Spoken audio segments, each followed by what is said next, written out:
Selamat pagi teman-teman semua, perkenalkan kami dari kelompok 2 yang akan membahas mengenai chapter kedua mengenai labor supply yang beranggotakan. Saya sendiri William Philip Karnadi, beserta rekan-rekan saya Nathanael Rodiko Huta Barat, Intisari Bani Ilhami, dan Anggita Pramudiawati. Dan kali ini pada mata kuliah Ekonomi Sumber Daya Manusia dan Ketenagakerjaan A yang diampu oleh Pak Padang Wicaksono SE PhD akan membahas lebih detail mengenai labor supply. Next slide. Saya yakin teman-teman semua sudah belajar di pengantar ekonomi 2 mengenai bagian yang saya tampilkan sekarang, yaitu bagian tentang ketenagakerjaan yang ada. Kita mulai dari unit paling besar, yaitu population, atau kita bilang populasi, yang mana menggambarkan seluruh warga, seluruh orang yang ada di wilayah tersebut. Lalu dari populasi tersebut dibagi menjadi dua, ada populasi dengan usia bekerja atau working age, lalu satu lagi dengan populasi dengan usia di luar usia kerja atau non-working age. Sesuai dengan pengertiannya, working age itu sendiri menurut BPS dan ILO gitu ya. Kalau untuk BPS, working age itu orang yang mampu untuk bekerja itu di atas 15 tahun dan di bawah 64 tahun. Sedangkan kalau non-working age menurut BPS, berarti tinggal kita balik, yaitu kurang dari 15 tahun dan lebih dari 64 tahun. Yang mana itu memang sudah tidak bisa bekerja di Indonesia, kurang 15 tahun berarti masih terlalu muda, lebih dari 64 tahun berarti sudah terlalu tua dan sudah pensiun. Namun, menurut ILO, International Labour Organization, itu berbeda. Yang mana working age dari negara tersebut yang mengandung prinsip ILO itu biasanya 15 tahun ke atas itu working age, tidak ada batas atasnya. Sedangkan kalau non-working age itu di bawah dari 15 tahun. Seperti itu. Lalu dari working age dibagi menjadi dua, yaitu ada labor force, angkatan kerja, atau lagi out of labor force atau non-labor force itu bukan angkatan kerja. Kalau non-labor force atau bukan angkatan kerja itu adalah orang yang memang dia bisa bekerja, tapi dia tidak mau atau memang dia tidak bisa. Contohnya apa? Mahasiswa, karena dia bersekolah atau berkuliah, jadi dia tidak bisa bekerja. Atau misalnya eh, eh, ada disabilitas yang mana memang dia tidak bisa bekerja seperti orang lain gitu. Jadi dia di luar angkatan kerja. Sedangkan kalau labor force, contohnya berarti apa? Di luar dari mahasiswa, ibu rumah tangga, dan disabilitas. Maka dari itu, orang dengan labor force atau angkatan kerja yang mana orang emang bisa bekerja dan dia dapat bekerja, dibagi menjadi dua, yaitu ada employ, yaitu orang yang bekerja, dan unemployed, yaitu orang yang memang menganggur. Dan kali ini kita akan membahas keduanya di rumus-rumus berikutnya. Namun sebelum itu, unemployed dibagi menjadi tiga, yaitu ada menurut sifatnya, yaitu ada pengangguran terbuka yang mana memang orang itu tidak bekerja sama sekali, gitu ya. Lalu ada setengah menganggur yang mana memang dia bekerja tapi dia di bawah 35 jam per minggunya, berarti dia bekerja per hari itu cuman 5 jam atau bahkan kurang dari 5 jam per hari dengan asumsi 7 hari kerja. Lalu terakhir ada pengangguran terselubung yang mana orang itu tuh dia sudah bekerja tapi output yang dihasilkan tidak sama dengan output yang seharusnya sehingga pada akhirnya menyebabkan collision dan menyebabkan uh, output yang tidak maksimal. Nanti kita akan bahas di slide berikutnya. Berikut ada beberapa rumus yang kalian harus tahu. Jadi yang pertama adalah labor force participation rate. Menurut buku Borjas, rumusnya adalah labor force dibagi population. Lalu ada unemployment rate. Ya, unemployment rate sesimpel kita lihat saja, gitu ya. Unemployment, gitu. Unemployment dibagi bagian sebelumnya itu labor force, gitu. Lalu ada employment rate, employment dibagi population.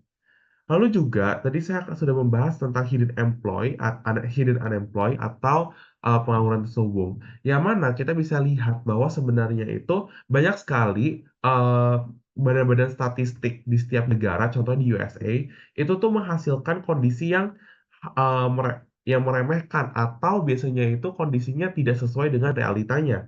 Kenapa? Karena mereka mengira bahwa orang yang bekerja, oh ya sudah, berarti kita nggak bekerja. Padahal mereka bekerja di sana misalnya memang pengangguran, maksud pengangguran dalam tanda kutip ya, misal mereka sedang bekerja consulting, tapi nyatanya mereka tiap hari cuma minum kopi dan tiap hari cuma mainin mesin fotokopi, sehingga pada akhirnya mereka itu nggak mereka itu di badan statistik dibilang seorang yang bekerja dan punya gaji.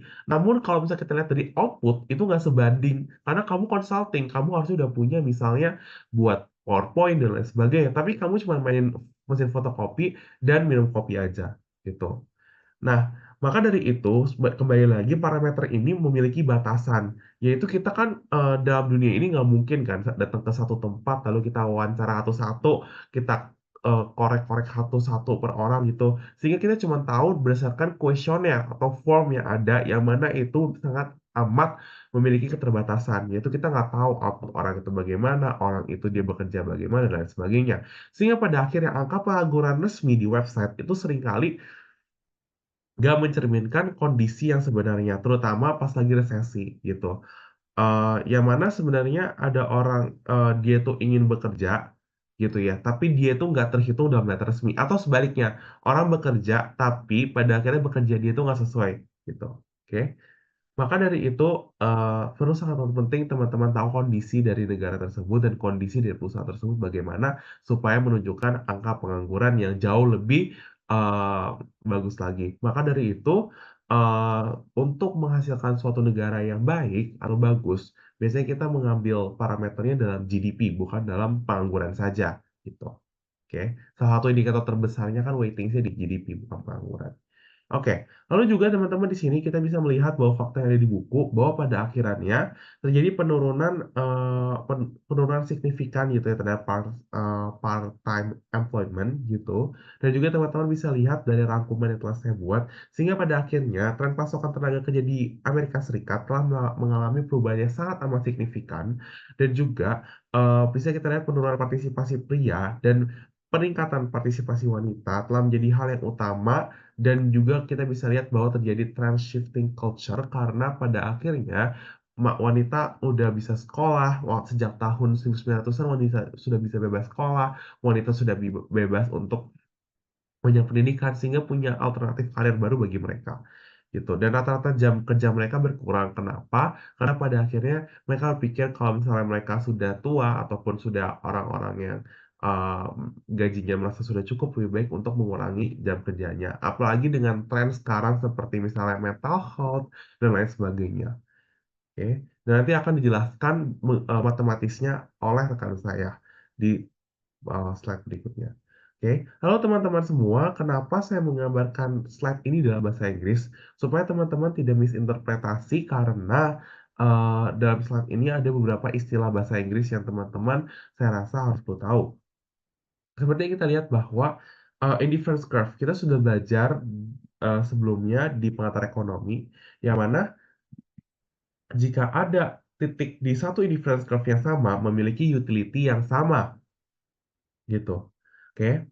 Nah, lalu di sini kita sudah mengetahui bukan bahwa pada akhirannya ketika ada indifference baru gitu, difference yang makin baru gitu ya, more is better than less. Maka kita akan memilih titik yang mana indifference curve-nya itu paling banyak gitu. Makanya kita akan milih di sini awalnya X itu 400, 125 atau 500, 100. Lalu Z itu 450 dan ini 150. Akhirnya kita pilih yang Z karena total produksinya akan jauh lebih banyak gitu ya. Sehingga pada akhirnya total konsumsinya itu lebih banyak dan memiliki utility yang lebih banyak gitu. Maka dari itu, kedua hal ini sangat amat bisa dijadikan salah satu sifatnya, yaitu dari karena X dan Y itu dalam sama indifference curve dan memiliki kepuasan yang sama, yaitu 25.000 utils, maka dalam satu indifference curve yang sama, titik-titiknya menghasilkan utility yang sama, sudah dibuktikan. Yang kedua pun juga sama, yang mana kalau semakin tinggi indifference curve, akan semakin tinggi level utilitasnya, atau kita bilang more is better than less. Coba dari yang ketiga, indifference curve cenderung downward sloping. Kenapa? Karena kalau misalnya kita lihat nih ya, kalau kita mau naikin barang, misal konsumsi, kita di sini pada akhirnya juga harus mengurangi hours of leisure gitu. Teman-teman bisa melihat kan, kalau kita mau naikin konsumsi, kita harus kurangin hour of leisure. Dan sebaliknya, kita turunin konsumsi, kita bisa dapat Hoard of Leisure. Dan ini udah jelas banget teman-teman. Kalau teman-teman mau uang kalian banyak, ya berarti kalian harus bekerja lebih lebih keras, bekerja lebih banyak waktunya gitu. Dan sebaliknya, kalau kalian mau dapat duit yang lebih kecil, maka kalian bisa bekerja lebih sedikit gitu. Dan ini aku punya sedikit kasus mengenai kalau bayangin inverse curve itu adalah upward sloping. Kalian bisa bayangin bahwa kalau misalnya konsumsinya naik, maka heart of leisure naik. Yang mana kalau intinya, kalau semakin banyak konsumsi kalian, maka semakin banyak santai. Yang mana itu menunjukkan misleading atau misinterpretasi dari suatu inverse curve. Oke. Lalu juga indifference curve itu tidak berintersect karena ada melanggar transitivity. Karena kalau misalnya X dan Y itu pada U0 itu same utility dan Y dan Z same utility, maka dari itu kalau misalnya kita melihat di sini, maka karena Z sama dengan Y dan Y sama dengan X, berarti Z sama dengan X. Yang mana hasilnya Z lebih tinggi dari X. Maka dari itu ini melanggar transitivity sehingga inverse curve tidak boleh intersect atau berpotongan gitu. Berikutnya ada marginal rate of substitution yang mana bentuknya itu diminishing marginal rate of substitution. Akibat apa? Kan bayangin kan punya consumption dari C0 ke C1 buat kan ngurangin misal 10 buat nambahin hours of leisure-nya 1 jam misalnya, L0 ke L1. Lalu berikut dari C1 ke C2, kalian mengurangi misal cuman 5 untuk nambah hours of leisure-nya 1 juga. Lalu dari C2 ke C3, misal kalian ngurangin consumption cuman 3 buat nambah hours of leisure 1. Padahal awalnya kalian ngurangin 10 buat 1 hours of leisure. Tapi makin lama setelah ke C3, C4, kan cuma ngurangin dari 5, 3, 2, bahkan nanti akhirnya 1 gitu. Karena apa? Diminishing marginal rate of substitution. Kalian sudah bosen nih dengan consumption gitu. Lebih baik kayaknya oke, baikkan hours of leisure. Tapi setelah kalian melihat, oh consumption saya kayaknya udah mulai berkurang banyak nih, hours of leisure saya sudah terlalu banyak, maka saya akan mengurangi consumption lebih sedikit. Sehingga pada akhirnya sampai kapan? Sampai bertemu dengan budget lainnya gitu ya, budget constraint-nya. Maka dari itu teman-teman di sini kalau kalian lihat, ketika consumption-nya dan hours of leisure-nya memiliki kurva yang cenderung lebih curam, gitu, dia akan memilih uh, untuk leisure karena dia rela mengurangi consumption hanya demi menambah leisure dan sebaliknya. Jadi consumption-nya rela dikurangkan atau ditambahkan sebanyak ini buat leisure sedikit ini. Maka dari itu dia akan menganggap leisure itu suatu hal yang berharga dan dia pilih leisure. Dan kalau untuk kurva landai, sebaliknya dia akan prefer consumption karena dia rela mengeluarkan sebanyak ini hours of leisure-nya hanya untuk consumption seperti ini gitu. Lalu juga ada budget constraint yang mana kita tahu bahwa consumption itu kan ada batasnya lewat income. Yang mana income itu adalah dari labor income versus non labor income. Maka dari itu kita bisa mendapatkan persamaan, yaitu uh, consumption-nya sama dengan wage per hour rate dikali working hours ditambah non-labor income. Maka dan juga teman-teman harus tahu bahwa total hours yang ada itu tuh adalah uh, leisure hour ditambah yang working hours, H tambah L.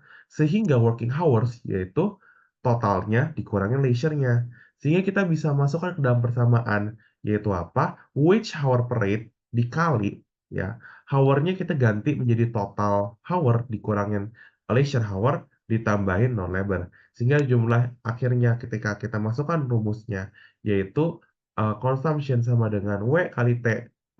Maksudnya W itu adalah wage hour rate dikali working hours dikurang wage hour per rate dikali non-labor income ditambahin non-labor income. Sehingga akhirnya C adalah uh, working working hour dikali wage per rate ditambah non-labor income dikurangin wage per hour rate dikurangin uh, leisure hour. Sehingga pada akhirnya, kalau tambahan di leisure hour, consumption dari W dollar itu akan dikorbankan, seperti yang kita lihat. Dan juga teman-teman bisa kita lihat dari sini, kalau misalnya orang ada melakukan konsumsi dalam budget line, itu akan achievable karena uang kalian ada. Tapi ketika sudah luar dari budget line itu achievable karena atau mimpi saja karena budget kalian terbatas. Maka dari itu, next-nya akan saya serahkan kepada teman saya, Nathanael Rohidriko. Terima kasih.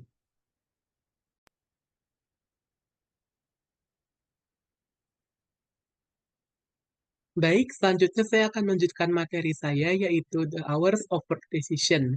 Jadi, saat seseorang itu sedang bekerja, mereka itu ingin memaksimalkan utilitasnya. Utilitas ini berbentuk kebahagiaan ataupun kepuasan.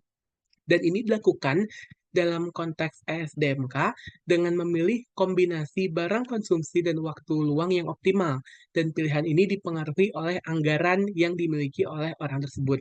Jika kita melihat grafik ini, kita dapat melihat bahwa titik optimalnya itu ada pada titik P.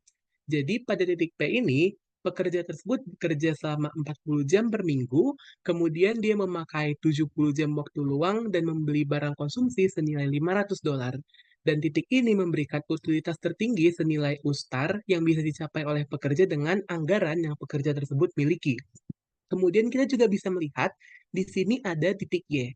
Titik Y ini memberikan utilitas yang lebih tinggi dengan kemungkinan konsumsi barang itu sekitar $1.100. Tetapi hal ini tidak dapat dicapai oleh si pekerja karena tidak terbatas oleh anggaran dan tidak terjangkau oleh budget line. Jadi, titik P itu adalah interior solution. Interior solution itu adalah berarti pekerja mengalokasikan sebagian waktunya untuk bekerja dan sebagian lagi untuk waktu luang. Kemudian kita bisa melihat pada titik B, budget line itu bersinggungan atau tangent dengan indifference curve. Nah, slope dari kurva indifferent ini sama dengan slope dari kurva budget line. Jadi, MUL jika dibagi MUC itu sama dengan W, dan kita juga bisa mentranspos rumus ini menjadi MUL per W sama dengan MUC. Nah, apa arti dari rumus ini? Rumus ini bisa diartikan menjadi utilitas tambahan yang diperoleh dari suatu waktu luang itu harus sama dengan utilitas yang diperoleh dari konsumsi. Dan persamaan ini berarti pekerja itu bersedia untuk menukar waktu luangnya dengan konsumsi sesuai dengan upah pasar yang berlaku. Jadi asalkan dia diberikan upah yang layak, dia bersedia menukar waktu luangnya untuk bekerja. Kemudian kalau kita melihat kurva ini, interpretasinya itu seperti ini. Sumbu X itu adalah hours of leisure atau jumlah jam waktu luang yang dimiliki oleh si pekerja tersebut. Misalnya jika seorang pekerja itu menghabiskan 70 jam untuk waktu luang, itu berarti ia bekerja selama 40 jam seminggu. Dan sumbu Y itu adalah consumption. Dan ini mewakili jumlah barang konsumsi dalam hal ini bentuknya US dollar. Dan semakin tinggi nilai konsumsi di sepanjang sumbu Y, maka semakin banyak uang yang dihabiskan oleh pekerja tersebut untuk barang-barang konsumsinya. Kemudian garis berwarna biru ini dari F ke E ini adalah budget line. Bisa kita bilang budget line FE. Dan ini menunjukkan berbagai kombinasi konsumsi barang dan waktu luang yang bisa dicapai oleh pekerja tersebut dengan pendapatan yang ia miliki. Pendapatan itu sumbernya baik didapatkan dari upah maupun non-labor income. Kemudian kita juga bisa melihat bahwa ada titik A dan titik F. Nah, titik A dan titik F adalah titik pada garis anggaran yang pekerja itu tidak mungkin pilih. Mengapa? Karena utilitas di sini itu lebih rendah dibandingkan dengan titik P. Kemudian kalau di titik P ini adalah suatu titik persinggungan. Jadi titik ini adalah tangensi dan pada titik ini pekerja berarti memilih 70 jam waktu luang dan 40 jam kerja dengan dia bisa konsumsi barang senilai $500. Dan ini memberikan tingkat utilitas maksimum senilai USTAR dengan kondisi budget atau anggaran yang pekerja tersebut miliki. Kemudian kita juga akan membahas apa yang terjadi pada jam kerja ketika pendapatan non tenaga kerja atau non labor income itu berubah. Jadi ketika kita membahas topik ini, kita itu harus memahami kalau dasar pemahamannya ketika pendapatan non tenaga kerja atau dalam matematisnya itu bentuknya dinotasikan dengan V, ini meningkat.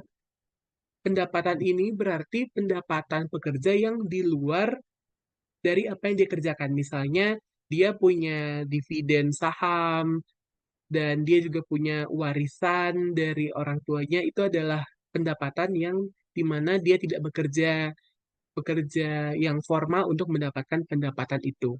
Kemudian kita juga bisa melihat kalau grafik ini menunjukkan efek peningkatan pendapatan non tenaga kerja, tapi dengan asumsinya tarif upah itu atau wage rate itu tetap. Kemudian kalau kita lihat di sini ada titik P0. Pada awalnya pendapatan non tenaga kerja itu sebesar $100 per minggu bisa kita lihat. Dan pekerja itu menghabiskan 70 jam waktu luangnya dan 40 jam itu untuk bekerja pada titik panel. Di titik ini pekerja itu memilih bundle konsumsi dan leisure yang optimal berdasarkan garis anggaran atau budget line F0 dan F0 dan N0 yaitu garis anggaran ini. Nah, efek dari peningkatan dari pendapatan non-tenaga kerja yang berubah menjadi $200 per minggu, hal ini menyebabkan pergeseran paralel dari garis anggaran atau budget line itu ke atas, menjadi budget line baru dari F1 ke S1. Nah, hal ini memberikan lebih banyak pilihan bagi pekerja tersebut, dan hal ini memungkinkan titik P1 di kurva indifference curve itu uh, utilitasnya itu bertambah tinggi. Jadi karena upah yang didapatkan itu meningkat, maka titik persinggungan dengan indifference curve itu bergeser ke sebelah kanan dan hal ini berarti utilitas dari pekerja tersebut telah meningkat. Kemudian ada juga efek dari peningkatan pendapatan non tenaga kerja, di mana hal ini mempengaruhi keseimbangan antara konsumsi si pekerja tersebut dan juga waktu luang yang dia miliki. Nah, sebagai hasilnya, pekerja itu meningkatkan konsumsi barang yang dia ingin konsumsi dan juga dia dapat meningkatkan waktu luangnya. Nah, jika waktu luang itu adalah barang normal, kita asumsikan waktu luang itu adalah barang normal. Leisure time is a normal goods. Itu pada kurva A di sini, maka pekerja akan mengurangi jam kerjanya menjadi 30 jam dan dia akan menikmati lebih banyak waktu luang. Tetapi, jika kita asumsikan bahwa leisure time atau waktu luang itu adalah barang inferior, maka peningkatan pendapatan itu justru akan mengurangi waktu luang. Dan hal ini menyebabkan pekerja bekerja lebih lama. Kalau di sini kita lihatnya itu sampai 50 jam per minggu, seperti itu. Kemudian kalau kita melakukan interpretasi grafiknya di sebelah sini, untuk gambar 27 di grafik ini, kita melihat kalau sumbu X itu mewakili jam waktu luang atau hours of leisure yang dimiliki oleh si pekerja. Dan sumbu Y itu mewakili konsumsi si pekerja dalam unit dolar. Kemudian, titik N0 di sini itu adalah awalnya pekerja itu memiliki non-labor income itu sebesar 100. Dan ini digambarkan oleh titik endowment. Jadi N0 ini adalah titik endowment. Dan garis anggaran atau budget line pekerja itu dari F0 ke N0 ini menunjukkan kombinasi dari waktu luang dan konsumsi barang yang mungkin dapat dipilih oleh si pekerja tersebut dengan upah yang dia miliki sekarang. Kemudian kita juga bisa melihat adanya titik panel di sebelah sini. Ini adalah pada titik ini pekerja menikmati 70 jam leisure hour dan juga waktu bekerjanya itu 40 jam. Dan di sini kita melihat adanya titik S1. Titik S1 ini adalah ketika kita lihat pendapatan tenaga kerjanya itu meningkat dari $100 menjadi $200, hal ini meningkatkan peluang konsumsi dari pekerja tersebut. Maka dari itu, titik endowment-nya meningkat dari N0 ke S1 karena income-nya sendiri meningkat. Kemudian, karena hal itu juga reflektif, kita melihat P1-nya juga meningkat. Ini adalah eh, pendapatan tambahan yang dimiliki oleh si pekerja tersebut, dan karena upah dia meningkat, budget line-nya itu meningkat, dan persinggungan dengan indifference curve itu meningkat juga, ini menandakan utilitas pekerja tersebut meningkat. Dan ini mencerminkan efek kalau kita asumsikan waktu luang leisure hour is a normal goods. Tetapi kalau kita lihat di panel B sini, kita asumsikan bahwa leisure hour is an inferior goods, maka ketika pendapatan meningkat, kita lihat justru pekerja itu bekerja lebih banyak. Kita lihat titik persinggungan indifferent dengan inverse curve itu justru bergeser ke sebelah kiri. Dan hal ini tuh menggambarkan bahwa kenapa hal ini terjadi karena pekerja menganggap bekerja itu merupakan kegiatan yang lebih produktif atau lebih memuaskan daripada menghabiskan waktu luang karena dianggapnya ini adalah an inferior goods, jadi akan lebih produktif atau akan lebih berharga begitu, lebih banyak insentif bagi pekerja justru apabila melakukan pekerjaan alih-alih bersantai atau mengambil waktu luang. Kemudian di sini juga ada gambar 28. Kalau grafik ini kita interpretasikan, kita lihat di grafik 28 yang panel A ini, kita lihat di panel A ini ketika upahnya naik, garis anggaran atau budget line-nya itu dia berputar. Dia rotate ke atas, jadi dia itu dari F0E ke G0E. Dan jika di sini kita asumsikan leisure hour is a normal goods, maka pekerja itu bisa kita lihat di sini akan mengurangi jam kerja mereka dan menghabiskan lebih banyak waktu untuk bersantai. Dari titik P ke R itu dia shiftingnya ke sebelah kanan, berarti kita lihat bahwa hours of leisure dia meningkat. Tetapi di panel B kita melihat, if we assume that leisure hour is an inferior goods, maka ada pergeseran dari titik singgung kurva indifference dari titik P ke R ke sebelah kiri. Dan hal ini bisa kita interpretasikan sebagai berkurangnya leisure hour atau bertambahnya working hour dari pekerja tersebut karena menganggap bahwa uh, leisure hour itu adalah inferior goods sehingga akan lebih produktif apabila kita mengurangi konsumsinya. Mengurangi konsumsi leisure hour artinya lebih banyak bekerja. Kemudian ada juga pengaruh perubahan tarif upah terhadap tenaga kerja. Di sini kita bisa melihat di bagian 2.9. Jadi ada misalnya kita ada kasus pengaruh perubahan tarif upah dari $10 per jam menjadi $20 per jam. Ketika tarif upah itu meningkat, garis anggaran atau budget line itu dia akan rotate ke atas, berputar ke atas, dan hal ini akan memberikan si pekerja tersebut lebih banyak peluang untuk memilih, oh apakah saya itu maunya sekarang bekerja atau menikmati waktu luang saya, karena sekarang upah saya kan sudah meningkat.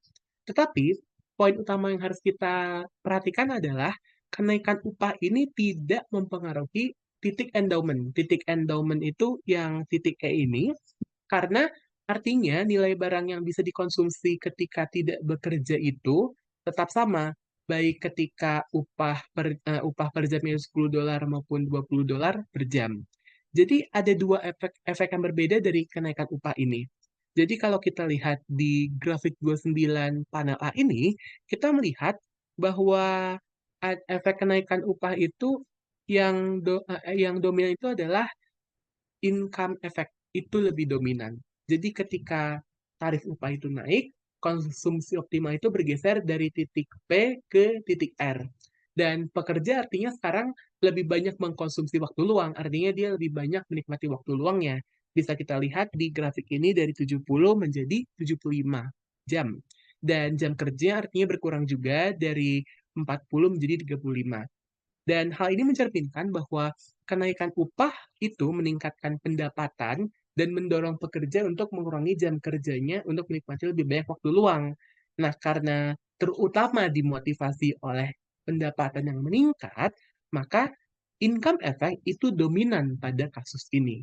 Tapi kita juga bisa melihat pada kasus lain. Jadi di sini ada grafik 29 di panel B, kita melihat di sini itu yang dominan adalah efek substitusi atau substitution effect. Jadi ketika kasus lain, ketika terjadi kenaikan upah, hal ini justru memindahkan konsumsinya itu dari titik P ke titik R. Ada pergeseran persinggungan dari budget line dan indifference curve itu pergeserannya ke sebelah kiri. Dan hal ini justru mengurangi waktu luang pekerja tersebut dari 70 jam menjadi 65 jam, yang otomatis menambah working hour dia. Nah, di sini yang dominan itu substitution effect-nya, yaitu karena pekerja itu lebih memilih untuk bekerja lebih banyak, karena waktu luang itu menjadi lebih, dalam tanda kutip, lebih mahal dengan meningkatnya upah. Jadi kesimpulan yang bisa kita dapatkan di sini, efek pendapatan atau income effect itu, jika income effect itu mendominasi, maka kenaikan upah itu akan mengurangi jam kerja dan meningkatkan waktu luang karena pekerja mungkin berpikir, oh sekarang gaji saya sudah tinggi, sekarang saatnya saya menikmati apa yang telah saya dapatkan.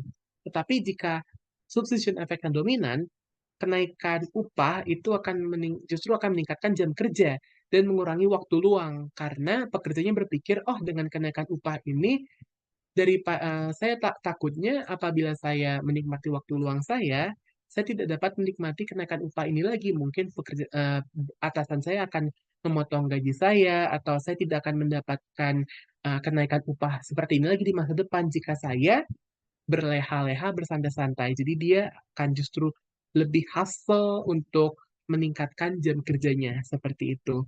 Jadi interpretasi grafiknya kurang lebih seperti itu.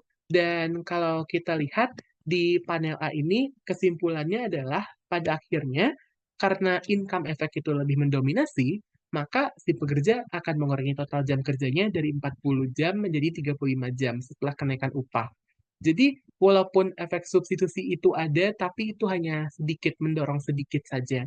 Tetapi kalau untuk kita lihat di panel B, kesimpulannya, karena efek substitusinya itu lebih kuat daripada efek pendapatannya, di panel B itu efek income effect itu juga ada, tetapi dampaknya itu lebih kecil dan lebih banyak dari substitution effect. Dan karena substitution effect-nya lebih besar daripada income effect, maka jam kerjanya akan meningkat dari 40 menjadi 45 jam.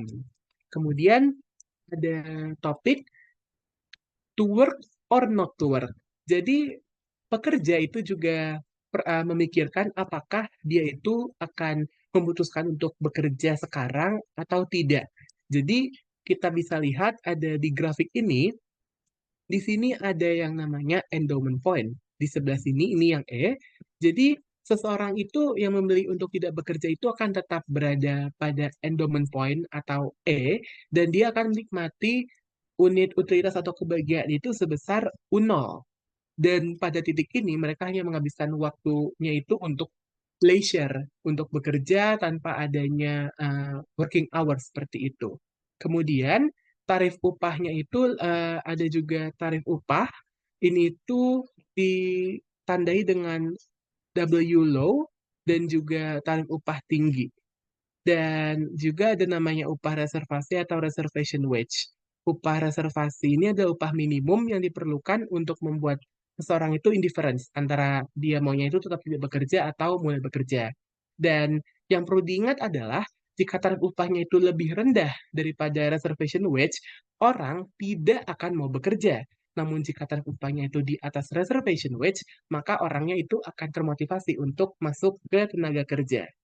Kemudian kita bisa ada slope pada titik E, di mana ini memberikan indikasi dari reservation wage yang menunjukkan upah minimum yang dibutuhkan agar si pekerjanya ini dia mau mulai bekerja. Dan ini hal yang penting untuk di-note, ada ketika upah itu lebih tinggi, hal ini akan meningkatkan kemungkinan seseorang untuk bekerja karena tarif upahnya itu lebih tinggi. Dan ada hubungan yang positif antara tingkat upah dan partisipasi tenaga kerja. Kemudian ada juga mengenai labor supply curve. Jadi kita bisa lihat di sini ada hubungan antara jam kerja dan tarif upah. Jadi keunikan dari labor supply curve adalah dalam kurva penawaran tenaga kerja ini ada hubungan antara jumlah jam kerja yang bersedia ditawarkan oleh seorang pekerja dan tingkat upah yang ditawarkan di pasar. Pada tingkat upah yang lebih rendah, itu sama dengan reservation wage-nya itu $10, orang itu tidak mau bekerja karena dianggap tidak worth it. Tapi ketika itu naik di atas $10, orang itu mulai bekerja dan jumlah jam kerja pun meningkat sering kenaikan upah. Tapi ketika upahnya semakin meningkat, orang beranggapan, oh upah saya sudah tinggi, saya waktunya menikmati hidup, maka kurvanya itu backward bending. Dan hal ini juga bisa diukur melalui elastisitas penawaran tenaga kerja atau labor supply elasticity. Dan hal yang penting untuk di-note adalah ketika nilai elastisitasnya itu kurang dari satu, penawaran tenaga kerjanya itu dikatakan inelastis. Artinya perubahan upah hanya berdampak kecil pada jumlah jam kerja. Jadi mau upahnya itu meningkat banyak atau sedikit, pekerja itu berpikir, ah ngapain saya kerja, saya sudah mapan. Tetapi ketika elastisitas itu bernilai lebih dari satu, maka dikatakan elastis, yang artinya perubahan upah itu signifikan. Kalau upahnya berubah sedikit, pekerja itu langsung, oh saya mau nih bekerja karena saya butuh duit. Dan untuk yang terakhir, kita itu sebenarnya bisa untuk mengestimate labor supply elasticity. Kita bisa mengestimasi elastisitas supply tenaga kerja. Dan bagaimana caranya? Caranya itu dengan model regresi. Bisa dilihat di sini, kalau kita baca model regresinya, jumlah jam kerja dari seseorang itu dipengaruhi oleh tarifnya dan juga oleh pendapatan non tenaga kerjanya, non labor income, apakah itu sudah cukup atau tidak, kemudian juga oleh variabel-variabel lain yang tidak kita ketahui. Tetapi ada juga masalah dari estimasi ini. Jadi ada tiga masalah. Pertama, pengukuran jam kerja. Jadi jam kerja itu kadang tidak didefinisikan dengan baik apakah itu per hari, per minggu, atau per tahun. Dan ini juga berbeda-beda dan responnya tergantung skala waktu digunakan. Jadi jumlah jam kerja orang ini definisinya harus jelas. Dan kemudian pengukuran tarif upah. Jadi kadang tarif upah itu seringkali dihitung sebagai gaji tahunan yang dapat ini tuh berpotensi menimbulkan kesalahan pengukuran kalau jam kerjanya itu tidak dilaporkan dengan benar. Misalnya, si pekerja melaporkan, oh saya kan bekerjanya 100 jam, kenyataannya dia bekerja hanya 80 jam, dan hal ini akan menimbulkan error. Dan yang terakhir ada juga non-labor income atau pendapatan non-tenaga kerja, yang artinya non-labor income ini mencerminkan hasil dari pendapatannya yang tidak dari pekerjaannya, mungkin dia punya tabungan dari masa lalu, dia punya investasi, dan beberapa pekerja mungkin berpikir saya itu masih memiliki non-labor income yang besar, sehingga jumlah jam kerjanya itu tidak signifikan sehingga hal ini tidak mempengaruhi jumlah jam kerja signifikan karena dia pikir, oh saya sudah punya non-labor income yang cukup. Karena itu estimasi ini dapat memiliki beberapa error, tapi secara umum jumlah jam kerja orang itu dapat dipengaruhi oleh tarif yang ditawarkan dan juga pendapatan tenaga kerja atau non-labor income-nya. Kemudian untuk materi selanjutnya akan dilanjutkan oleh teman saya. Oke, untuk selanjutnya itu ada materi tentang income and substitution effect. Sebenarnya tadi udah banyak disebutin sama Nathan, tapi sebenarnya kayak ide pokok dari income and substitution effect itu kayak gimana? Jadi sebenarnya di sini kita ingin mencari kolerasi antara ketika upah mengalami kenaikan, apakah akibatnya terhadap jam kerja gitu. Nah, mungkin untuk mempermudah di sini, saya sudah membuat, adanya notasi untuk membaca lebih mudah. Eee, di sini ada 2 contoh kurva yang bisa teman-teman lihat. Yang pertama itu adalah kurva yang menunjukkan income and substitution effect dengan income income effect yang lebih mendominasi. Sedangkan untuk yang B adalah kurva dengan substitution effect and income effect dengan substitution effect yang lebih mendominasi. Nah, income effect dapat teman-teman lihat pada saat poin P, ya pada saat poin P ke poin Q.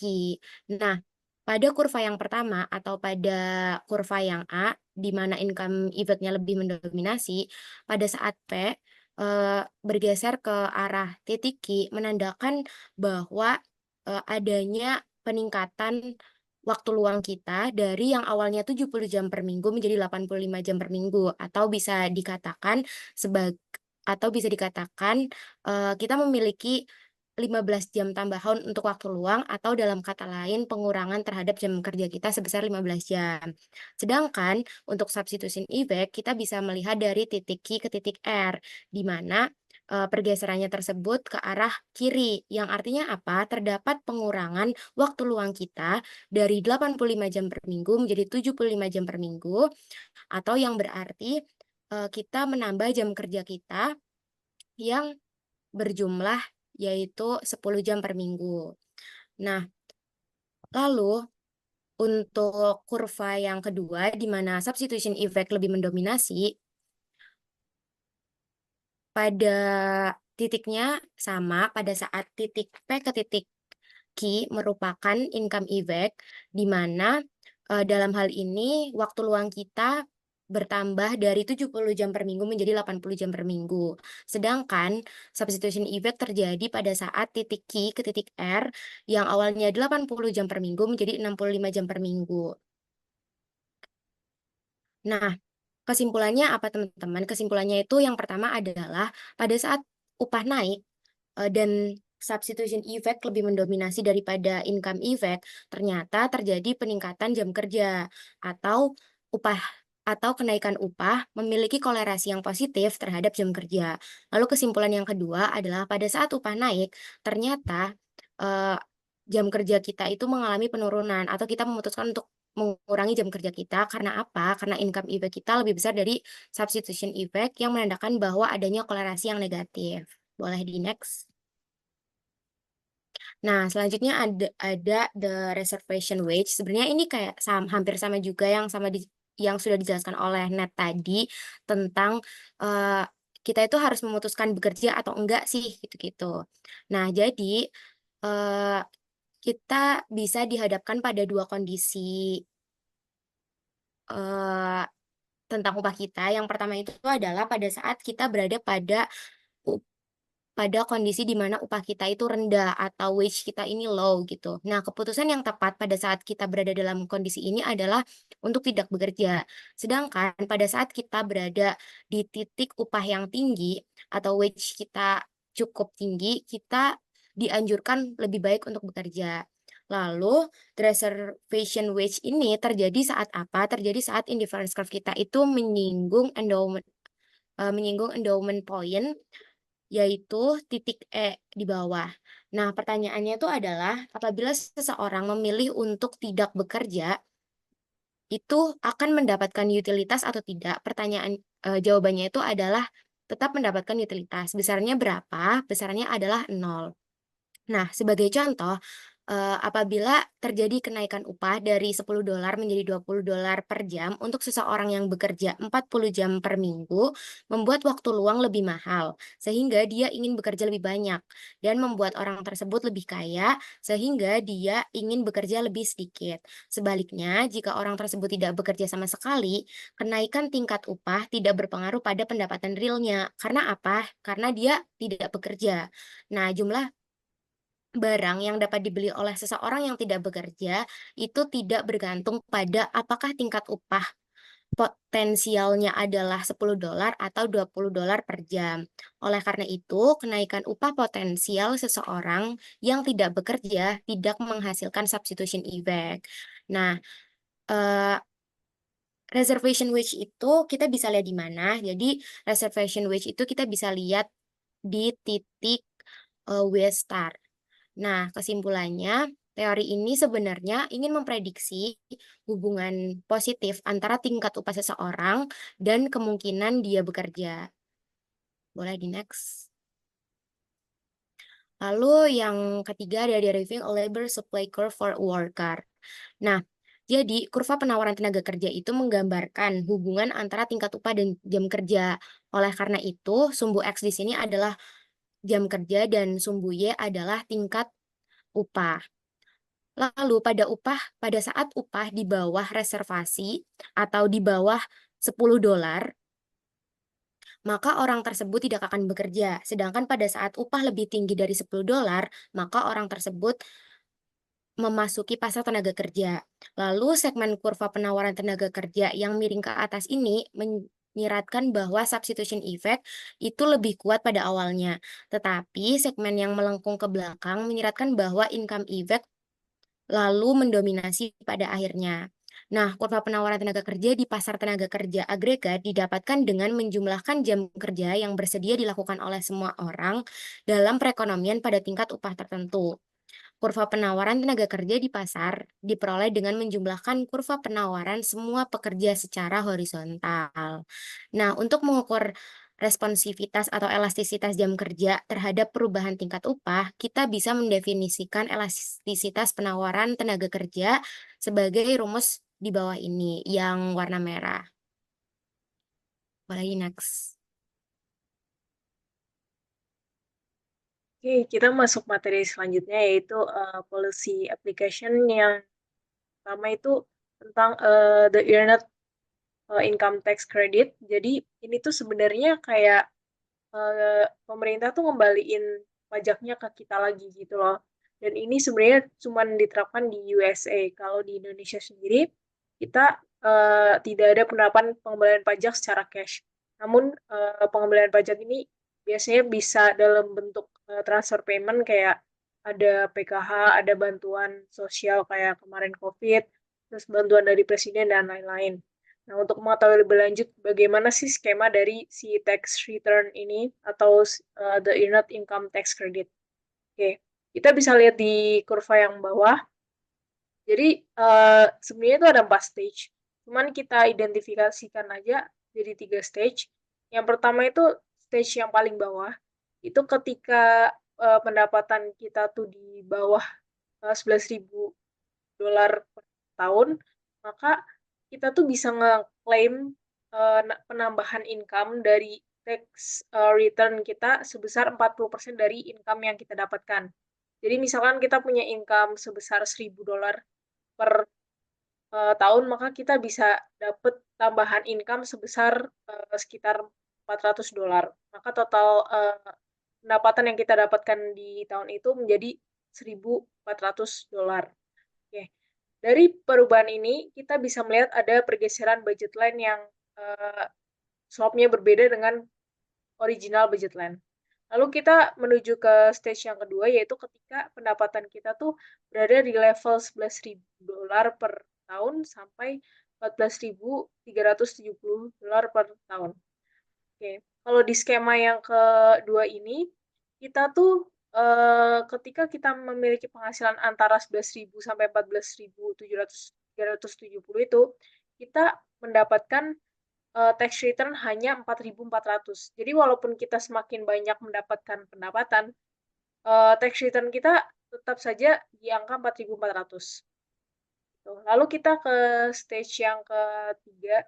Ini adalah stage penentuan untuk keluar masuk di market of labor ini ya sebenarnya. Terus kalau di stage 3 ini sendiri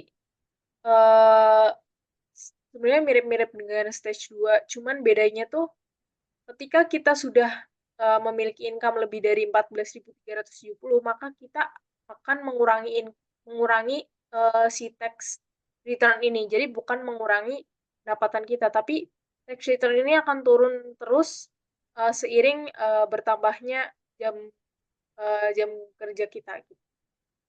Terus sebenarnya di stage 2 ini itu para worker itu memutuskan untuk tetap lanjut atau keluar. Namun kebanyakan keluar karena mereka berpikir bahwa insentif yang mereka dapatkan sudah tidak berada pada titik yang optimal. Terus budget line di masing-masing stage ini berbeda slope-nya. Namun yang memiliki slope yang sama adalah ketika di stage 2, karena memang di sini tax return yang didapatkan itu konstan. Lalu kesimpulan dari penerapan tax earn income credit ini apa? Yang pertama itu di stage bawah memang itu meningkatkan tingkat partisipasi angkatan kerja. Namun ketika itu sudah working hour kita sudah semakin meningkat, itu semakin lama worker ternyata nggak mau untuk bekerja nih, karena memang insentif yang diberikan tidak seoptimum ketika working hours-nya masih rendah.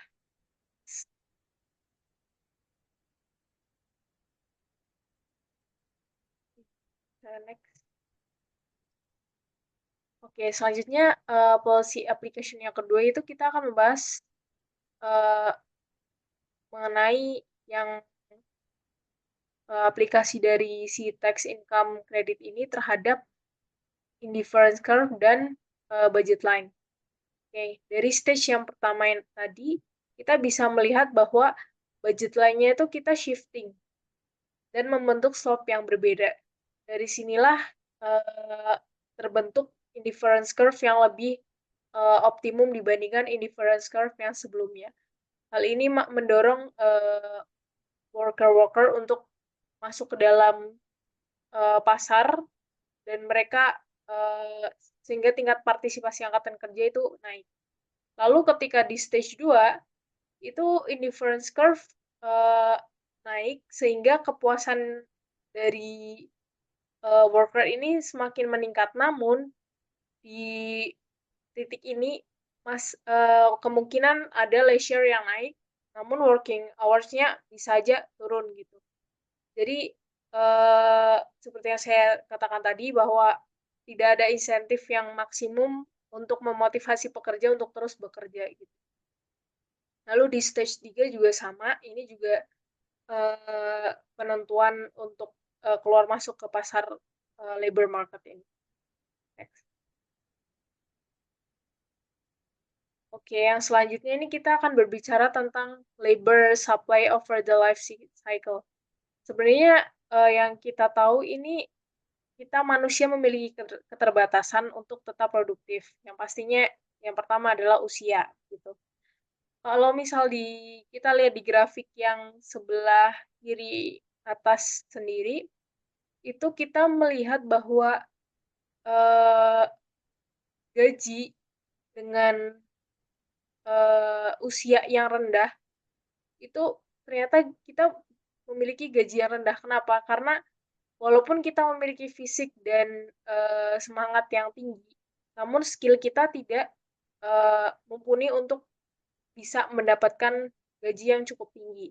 Lalu semakin bertambahnya usia, kita semakin memiliki banyak skill dan gaji kita meningkat. Namun ketika kita memasuki usia pensiun, mungkin fisik dan pikiran kita sudah tidak seoptimum sebelumnya, sehingga untuk gaji turun dan